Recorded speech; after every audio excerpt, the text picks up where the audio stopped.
pourquoi ça tombe sur moi, putain? Je vous ai rien fait, vous me connaissez pas, vous me connaissez pas. Vous me connaissez pas! Et une impression de réalisme extrêmement forte et d'immédiateté, surtout quand ils regardent ça sur leur téléphone portable. Les gens m'ont dit, j'ai rarement été aussi pris par une fiction et par un spectacle.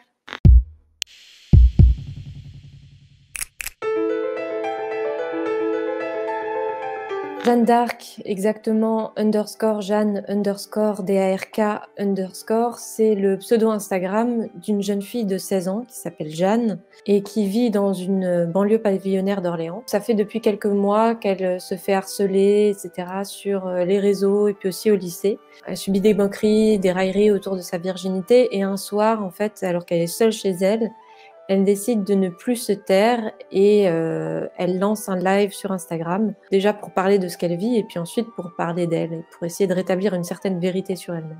En fait, il y a une fille de ma classe qui a vu que mon pseudo sur Insta c'est Jeanne d'Arc. Du coup, elle a commencé à dire à tout le monde que je suis vierge. Et ils ont tous commencé à dire que je suis coincée. Que je suis coincée. Et que comme je suis coincée, bah, il faut me décoincer. Et pour me décoincer, bah, il faut me dépuceler.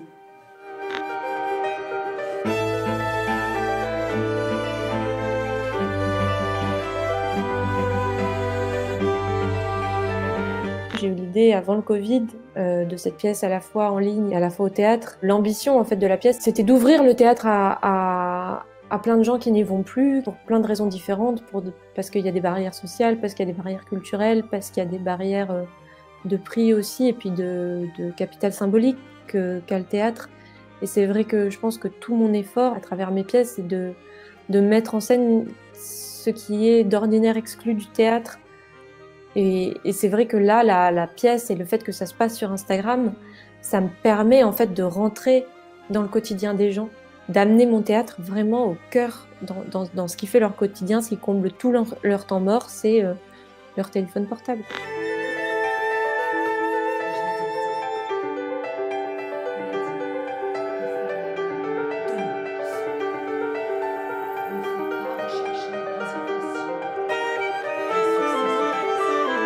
C'est sûr que la situation d'une fille enfermée dans sa chambre qui n'a pas le droit de sortir et qui se réfugie sur les réseaux, je pense que c'est la situation là du commun des mortels aujourd'hui. Donc c'est sûr que la pièce, elle fait écho en fait très fort à cette situation et à ce type de réalité-là vraiment très particulier où on ne se parle que par un écran interposé. C'est sûr, ça a des conséquences et je pense que chez les plus jeunes, c'est vraiment terrible puisque c'est un moment tellement important en fait dans la vie de pouvoir sortir de chez soi. Surtout quand chez soi, on s'y sent pas bien.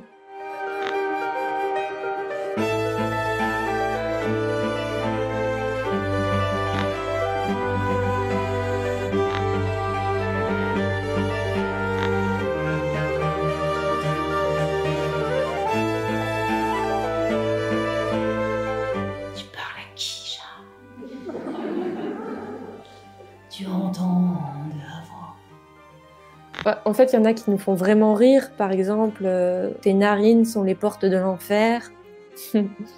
Est-ce que c'est un vrai spectacle ou est-ce que c'est de la vraie vie ou attention Jeanne, ta mère va arriver ou quand est-ce que c'est fini ma prof m'a obligée à regarder ce live, je ne sais pas ce que je fais.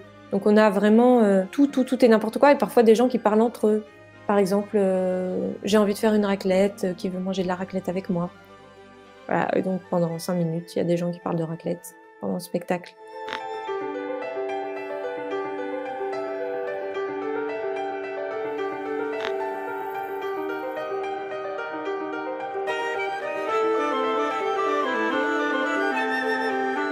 La pièce, elle suscite énormément d'intérêt et puis un grand succès en fait.